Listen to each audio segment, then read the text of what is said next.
नमस्कार दोस्तों। कल मैंने आप लोगों को एक शॉट दिखाया था जिसमें मैंने बताया था यतिंदर पाजी ने जो कि एक बहुत ही अच्छे बॉडी बिल्डर हैं जिन्होंने बॉडी बिल्डिंग की दुनिया में एक बहुत बड़ा नाम बनाया है, किस तरह से वो एक मेंटल डिप्रेशन का शिकार है और कैसे वो डील कर रहे हैं अपनी सिचुएशन से, कितना ईमानदारी से उन्होंने इस चीज़ को अपनी ऑडियंसेस के साथ शेयर किया अपने यूट्यूब चैनल पे।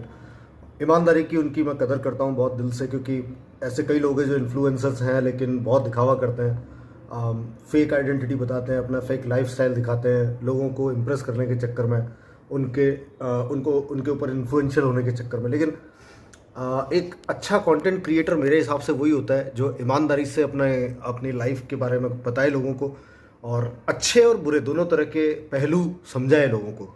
देखिए, ऐसा नहीं हो सकता कि किसी की लाइफ में सब कुछ अच्छा ही हो रहा हो या सब कुछ बुरा ही हो रहा हो। एक मिक्स इमोशंस होते हैं सबकी लाइफ में। मेरा अगर एक पूरा दिन की बात करूँ एक नॉर्मली, तो मेरा दिन अच्छा भी जाता है, मेरा दिन बुरा भी जाता है। कोई मोमेंट्स ऐसे भी होते हैं जिसमें मैं रोता हूँ, कोई मोमेंट्स ऐसे भी होते हैं जिसमें मैं हंसता हूँ, खुश होता हूँ।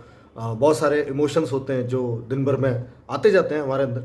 और एक अच्छा इन्फ्लुएंसर या ये बोल सकते हैं एक अच्छा कंटेंट क्रिएटर वो होता है जो अपने सभी तरह के इमोशंस को जाहिर करे लोगों के सामने, लोगों को बताए कि वो क्या फील कर रहा है। अच्छा नहीं फील कर रहा है तो अच्छा नहीं बताए, सिंपल है, उसमें कोई बुराई नहीं है।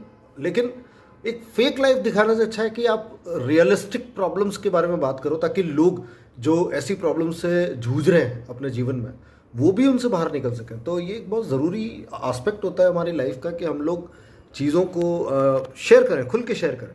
अभी मैं आपको बताऊं कि डिप्रेशन जब इतने बड़े आदमी को हो सकता है जिसके पास फाइनेंशियल स्टेबिलिटी है, जिसका एक फैन बेस है, जिसके पास एक बहुत अच्छी जनता है, एक यूट्यूब चैनल है सक्सेसफुल, मुझे नहीं लगता है कि उनको कोई फाइनेंशियल क्राइसिस होगा। लेकिन फिर भी उन्होंने इस बात को खुल के बोला कि इतना सब कुछ होते हुए भी मेरे जीवन में कुछ ना कुछ खालीपन महसूस हो रहा है, मुझे ऐसा लग रहा है कि मैं कुछ अच्छा नहीं कर पा रहा हूँ। और ये वर्क फ्रंट से नहीं बोला है उन्होंने बोला मेरी लाइफ। उन्होंने ये भी नहीं बताया कि उनको किसी से तकलीफ है, फैमिली प्रॉब्लम है या कोई इशू है। लेकिन उन्होंने ये कहा कि भाई मुझे अपनी लाइफ में कुछ ना कुछ एम्प्टीनेस फील हो रही है, सब कुछ होते हुए भी कुछ नहीं ऐसा लग रहा है। तो अब देखिए उनके अपने रीजंस होंगे, मैं उसमें ज़्यादा डिटेल में नहीं उतरूँगा। मेरा जो मकसद है इस वीडियो को बनाने का वो ये है कि वो तो इतनी अच्छी लाइफ जीते हुए भी अगर इतना डिप्रेशन में आ सकते हैं, तो हम और आप तो बहुत आम आदमी हैं, बहुत आम इंसान है। हमारी लाइफ के प्रॉब्लम्स तो शायद उनसे कुछ ज़्यादा ही बड़े हैं, क्योंकि कई दफ़ा तो ऐसा होता है कि हमारे पास इतना पैसा भी नहीं होता है कि हम अपने शौक की बात तो बहुत दूर है, कुछ ज़रूरत की चीज़ें भी ला सकें। कई दफ़ा ऐसा भी होता है हम लोग कुआं खोदते हैं, पानी निकालते हैं, पीते हैं, वो वाली ज़िंदगी है हमारी, है ना। जिस दिन हमने काम नहीं किया पैसा नहीं बनेगा तो घर नहीं चलेगा। और हम तो ऐसे ऐसे प्रॉब्लम से जूझते हैं जिससे उनको नहीं जूझना पड़ता होगा, जैसे कि मंथली रेंटल पे करना होता है, बिल्स पे करने होते हैं, एक फिक्स इनकम होती है जिसमें हमको अपने सारे खर्चे निकालने होते हैं, नौकरी पेशा लोग हैं, बॉसेस की गालियाँ सुन रहे होते हैं, बहुत कुछ हो रहा होता है लाइफ में। तो क्या सोल्यूशन यही है कि हम लोग बस हाथ पे हाथ धरे बैठे रहे, गिव अप कर दें, या ऐसे कोई घिनौने कदम उठा लें जिसमें लोग सुसाइड कर लेते हैं और ऐसी फालतू की बेवकूफ़ों वाली हरकत करते हैं? नहीं ना। हमको भगवान ने सोचने की ताकत क्यों दी? इंसानों को ही क्यों दी?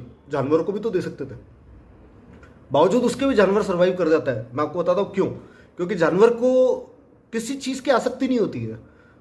वो हर दिन जीते ही मरने के लिए, उनको पता है कि किसी ना किसी दिन जाना है, मस्ती से जीते रहो, जब मौत आएगी चले जाएंगे, है ना। ज़्यादा सोचने का काम नहीं उनका। हम अपनी लाइफ में बहुत सारी चीज़ों से लड़ने की कोशिश करते हैं। हम क्या कोशिश करते हैं? अरे यार आज पैसा नहीं है, आज कल तो पैसा कमाना है बहुत सारा। अरे भाई, पैसा कमा के तुम एक ज़रूरत पूरी कर पाओगे, लेकिन उसके बाद क्या? तुम्हारी वो ज़रूरत आदत में बदल जाएगी, आदत इच्छाओं में बदल जाएगी, फिर तुमको हर चीज़ की ज़रूरत महसूस होगी या हर चीज़ की इच्छा महसूस होगी, और ज़्यादा पैसा आएगा, तुम और ज़्यादा चीज़ों को एक्वायर करोगे और पागलपंती में पड़ते जाओगे। सोचने की ज़रूरत यह है कि जब यतेंद्र पाजी जैसे लोग जिनके पास पैसा, फाइनेंसेस, हर चीज़ बहुत स्टेबल है, वो इतनी तकलीफ में आ सकते हैं, तो हम और आप तो कैसे डील करेंगे इन सब चीज़ों से? और इसके पीछे का कारण क्या है? क्यों ये होता है सब कुछ? ये क्यों का जवाब क्या है पता है आपको? आध्यात्मिकता की कमी। हम लोग आध्यात्म की तरफ बढ़ ही नहीं रहे हैं आज के ज़माने में। हमेशा से आप देखो, त्रेता युग या द्वापर युग का अगर आप कोई सा भी वीडियो उठा के देखो, उस टाइम के कोई भी प्रोग्राम्स या सीरियल्स देखो, या भगवत गीता पढ़ो, श्री रामचरितमानस पढ़ो, तो उसमें सीधा लिखा है। और आजकल जितने हमारे संत हैं, प्रेमानंद जी महाराज हैं, और भी अच्छे अच्छे संत हैं जो हमको एक ही बात बोलते हैं कि नाम जपो। कलयुग में आपको अपना आपका नाम, भगवान का जो नाम आप जप रहे हो ना, वो ही आपको इन सब विपत्तियों से बाहर निकाल पाएगा। आपका पैसा कमाना, आपका अमीर बनना, ये आपकी प्रॉब्लम का सोल्यूशन नहीं हो सकता, कभी नहीं हो सकता है। आप जितना चाहो पैसा कमा लो, लेकिन अल्टीमेटली कभी ना कभी वो दिन आएगा जब आपको लगेगा कि यार ये तो बहुत कुछ हो गया लेकिन कुछ भी नहीं किया मैंने। रीजन आध्यात्म की कमी। हमको भगवान से जुड़ने की बहुत ज़रूरत है, हमको नाम जपने की बहुत ज़रूरत है। और मैं आपको सच बता रहा हूँ, मेरे पास कोई स्टेबल इनकम नहीं है, मेरे पास कोई मुझे ये नहीं पता होता है कि मैं आने वाले टाइम में कितना पैसा कमाऊंगा, कैसे कमाऊंगा, कमाऊंगा भी या नहीं, काम मिलेगा या नहीं मिलेगा। लेकिन मैं नाम जपता रहता हूँ भगवान का, और मन एकदम शांत रहता है, कोई टेंशन नहीं आता है मेरे दिमाग में। मेरा अपना घर नहीं है, मैं किराए पर रहता हूँ, हर महीने का भाड़ा भरना होता है मुझे, हर महीने मुझे बिल्स पे करने होते हैं, और ये सब है, जो खर्चे अपनी जगह पे हैं वो हैं, कहीं नहीं जा रहे हैं। बावजूद उसके भी मैं बहुत शांत रहता हूँ, मैं बहुत स्टेबल रहता हूँ, मेरा मन एकदम शांत रहता है। रीज़न मैं बता दूँ क्यों? मैं राम का नाम जपता हूँ, सीताराम सीताराम। इस नाम में मेरे को इतनी खुशी मिलती है ना, मेरे को किसी चीज़ में नहीं मिलती, मैं सच बता रहा हूँ। मैं मतलब मैं तो देखिए, मैं अपनी बात करूँ तो मेरे पास ना तो कार है, ना खुद का घर है, ना कोई बहुत बड़ी बड़ी महंगी चीज़ें हैं।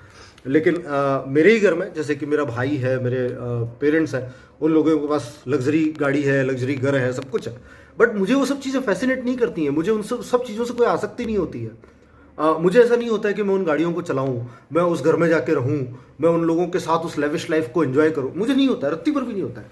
मैं बहुत खुश हूं अपने इस सिंगल बेडरूम के इस फ्लैट में, और किराए का ये भी, लेकिन मैं बड़ा खुश हूं यहाँ पे, बड़े आराम से जीता हूँ। मेरे पास कुछ ज़्यादा चीज़ें नहीं, आप देखोगे मैं यहाँ पे गद्दे पे बैठा हुआ हूँ नीचे ज़मीन पे, ठीक है, और मेरे पास ना बेड है, ना मेरे पास सोफे है, ना कुछ बहुत महंगी महंगी चीज़ें हैं, कुछ भी नहीं है। यहाँ तक कि आप ये जो ऑफिस के जो सेटअप देख रहे हैं, ये भी मैंने किराए पे ले रखे हैं। तो मैं आपको सिर्फ ये बताना चाहता हूँ कि भाई, चीज़ों में, मटेरियल में, इन सब चीज़ों में कोई सुख नहीं है, सुख तो नाम में है। और मुझसे, आप अगर मेरे परिवार से और मुझसे मिलेंगे तो आपको लगेगा कि मैं बहुत शांत स्वभाव का इंसान हूँ, क्योंकि मुझे आसक्ति नहीं है, और आसक्ति नहीं है तो मुझे किसी चीज़ के लिए पागलपन नहीं आता है कभी। मुझे ये नहीं होता है कि मेरे पास ये होना चाहिए, वो होना चाहिए, ऐसा होना चाहिए, वैसा होना चाहिए। जो है भगवान ने दिया, मैं खुश हूँ, और जो चाहिए उसके लिए मैं कोशिश कर रहा हूँ, मेहनत कर रहा हूँ। लेकिन मैं पागल नहीं हूँ, मैं ऑब्सेस्ड नहीं हूँ इस चीज़ से कि मेरे पास गाड़ी होनी ही चाहिए, मेरे पास लग्जरी होनी ही चाहिए, मेरे पास एक महंगा घर होना ही चाहिए। इन सब चीज़ों के पीछे मैं पागल नहीं हूँ। जिनके पास है, मैं उनके लिए भी कुछ बुरा नहीं बोल रहा हूँ, मैं ये नहीं बोल रहा हूँ कि वो गलत करते हैं। मैं अपनी बात बता रहा हूँ अपने बारे में सिर्फ। मैं आपको कहीं ये नहीं कह रहा हूँ कि आप लोगों को मेरे से सीखना चाहिए, नहीं। मैं सिर्फ आपको ये बता रहा हूँ कि मैं इतना शांत स्वभाव का क्यों हूँ, क्यों मेरे मन में एक सेटिस्फैक्शन रहता है, क्यों मुझे रोना ज़्यादा नहीं आता है। मैं रोता भी हूँ तो सिर्फ भगवान के नाम के लिए रोता हूँ, दिल से बोल रहा हूँ। मैं जहाँ पे भी भगवान की कथा सुनता हूँ, श्री कृष्ण की कथा सुनता हूँ, श्री राम जी की कथा सुनता हूँ, मुझे रोना आ जाता है। लेकिन मुझे इस बात पर रोना नहीं आता कि यार मेरे पास ये नहीं है, वो नहीं है, इस चीज़ की कमी है, उस चीज़ की कमी है। मेरे पास गाड़ी अगर परिवार से मिल जाए तो ठीक, ना मिले तो मैं तो बस से ट्रैवल कर लेता हूँ। मुझे ऐसा कुछ नहीं होता है कि मुझे हर चीज़ की बहुत ज़रूरत है, सब कुछ चाहिए, बस मेरे को इनके बिना तो काम ही नहीं चलेगा, बिल्कुल नहीं। और यही मैं आप लोगों को कहना चाहता हूँ कि अगर अपनी लाइफ में सेटिस्फेक्शन चाहते हो, अध्यात्म का रास्ता अपनाओ, भगवान से जुड़ो, भगवान से बातें करो, और भगवान को अपना दोस्त, यार, भाई, बहन, अपना साथी सब मान लो। जो मानना चाहते हो दिल से वो मानो, और उनसे अपने दिल की बातें शेयर करो। मैं सच बता रहा हूँ, आपको किसी इंसान की ज़रूरत नहीं पड़ेगी आपके आसपास। एक बार भगवान की आसक्ति आपने ले ली ना, चीज़ों की आसक्ति, ये ज़िंदगी की आसक्ति, जीवन से प्यार, सब खत्म हो जाएगा। भगवान के पास जाने का मन करेगा, सच बता रहा हूँ, और कोई डर नहीं लगेगा। इसलिए मैं, यतेंद्र पाजी तो बहुत बड़े इंसान है, मैं उनको तो क्या ही ज्ञान दूँ अपना, लेकिन अगर वो ये वीडियो उन तक पहुँच पाता है किसी तरीके से, तो मैं उनको यही बोलना चाहता हूँ, पाजी आध्यात्म का रास्ता अपनाइए, आपके जीवन में सारी प्रॉब्लम खत्म हो जाएगी। आपके पास जो कुछ है उसको छोड़ने की ज़रूरत नहीं है आपको। आपने जो कमाया, आपकी अपनी कमाई है, आपकी अपनी मेहनत है, वो आपका हक है। लेकिन अब वो समय आ गया कि आप भगवान को अपना साथी बनाओ और उनके साथ अपने सारे सुख दुख शेयर करो। और मैं आपको इस बात की गारंटी दे सकता हूँ, छोटा मुँह बड़ी बात है, लेकिन ये सच्ची बात है, आपको आज के बाद अगर आपने भगवान को अपना मित्र बना लिया, उसके बाद आपको आपके जीवन में कभी डिप्रेशन फील नहीं होगा, कभी खालीपन फील नहीं होगा। ये मेरा आपसे प्रॉमिस है, एक जेंटलमैन प्रॉमिस है, करके देखिएगा। और आप सब लोगों को, जितने मेरे दर्शक हैं जो देख रहे हैं, मैं यही बोलना चाहता हूँ कि आप मेहनत करिए, कोशिश करिए, उसमें कोई बुराई नहीं है। लेकिन जो नहीं मिल रहा है वो आपके अच्छे के लिए नहीं मिल रहा है, ये मान के भगवान को अपना दोस्त मानिए, भगवान को अपना रिश्तेदार, अपना यार, अपना साथी सब मानिए और उनके साथ अपने सुख दुख शेयर करिए। आपको जीवन में सुकून ज़रूर मिलेगा, ये मेरी गारंटी है आपको।